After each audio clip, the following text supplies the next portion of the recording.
BCS এ লিখিত পরীক্ষায় ভালো করলে ভাইবার বিষয়টি দেখা হবে। ছাত্রলীগের নেতাকর্মীদের চাকরির বিষয়ে এভাবেই আশ্বস্ত করেছেন প্রধানমন্ত্রীর রাজনৈতিক উপদেষ্টা এস.টি. ইমাম।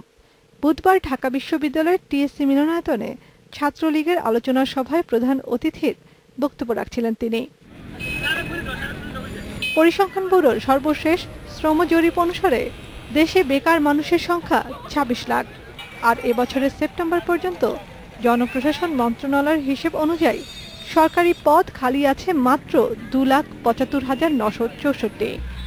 চাকরির বাজারের এ দুরবস্থার মধ্যে এস.টি. ইমামের এমন বক্তব্য বিরূপ প্রভাব ফেলতে পারে বলে মনে করেন সাবেক মন্ত্রিপরিষদ সচিব এবং PSC chairman doctor Sadat Hossain.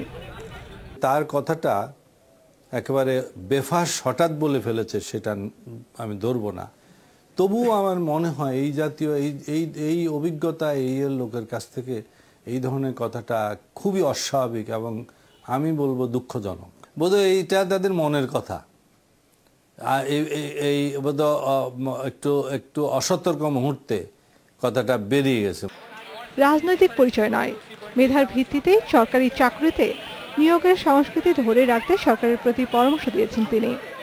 প্রতিযোগিতামূলক পরীক্ষাতে আমি একাডেমিক ছাড়া সম্পূর্ণ অন্য কনসিডারেশন নিয়ে আসবো।